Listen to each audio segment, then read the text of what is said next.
then the fellow in blue. I'm next? Okay. Yeah, go ahead. Thursday, I gave your aide some papers which spelled out rather specifically unconstitutional moves that Obama has made and is still making, and also by executive order, a long list he said he would turn over to you, which are detrimental to the security of the United States and the people. Did you see it? I got in last night at the airport after midnight. Well, may I see you later and give you copies of it? I drove here this morning. I am happy to get your information. I'm sure he'll give it to me.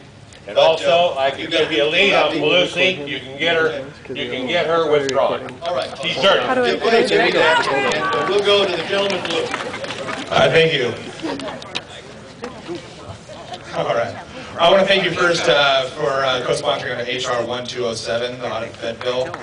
I would also like you to co-sponsor onto 833, the End the Fed bill.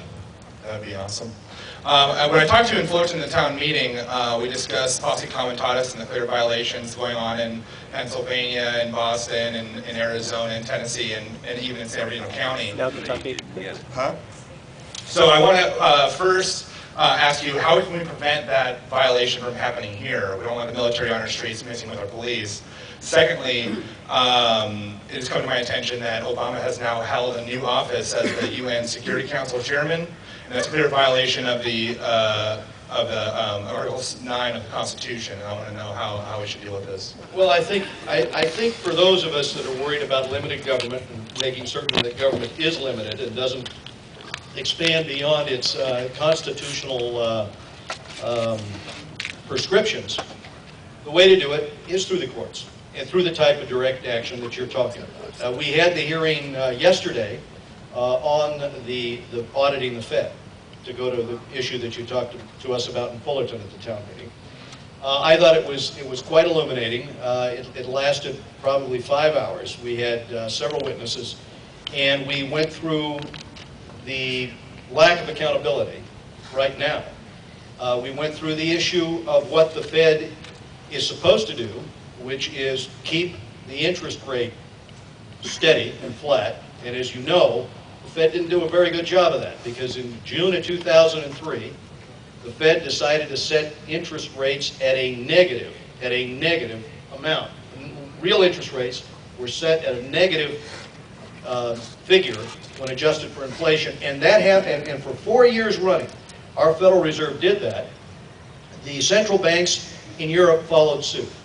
And as economists will tell you, if you set a negative interest rate and you run that out for a number of years, you will cause a balloon in asset values, and in housing in particular.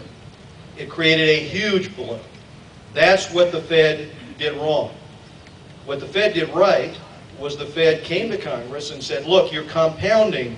We've got a balloon in housing, but you're compounding it by what you're doing with Fannie Mae and Freddie Mac. You've set up government-sponsored enterprises. You're allowing them to leverage 100 to 1, and you put a mandate on them that half of their investments in their portfolio, half of the 1.6 trillion they're holding, has to be in subprime and Alt-A loans. And the consequence of that is going to be systemic risk. So that's the part the Fed saw and warned us about. And by the way, I carried legislation on the House floor to try to give the regulators the ability to force Congress's hand. This was legislation, frankly, that Barney Frank was partially an architect of, which set up that power for Fannie Mae and Freddie Mac. His intentions were good. His intentions were, if we have the Fed buy up all of this subprime, then more people will be able to afford homes. If we have the Fed, do this and it's zero down instead of 20% down, then more people can get homes. What he failed to see, but what the Fed did see, was that the consequence of this was going to be to further expand that bubble in housing, and that it might collapse. And what the Fed wanted to do was to get the regulatory authority to force the portfolios to be decreased so that these institutions couldn't leverage 100 to 1. Banks can leverage 10 to 1. That's considered a lot safer. On top of it, by the way, AIG came in with the insurance and insured Fannie and Freddie. And they leveraged at 170 to 1 to do that insurance over Fannie and Freddie. So all of this set up a stack of cards which, when it came down, Fannie and Freddie lost, in terms of the valuation of the market, over $1 trillion. All right? So there we have an example of something the Fed saw coming and tried to warn Congress about, but we also have an example of something that the Fed missed. And then the Fed powers basically were used with respect to a lot of these bailouts, which at the end of the day have run the deficits up to such an extent that a lot of us really worry about how that money is going to be borrowed.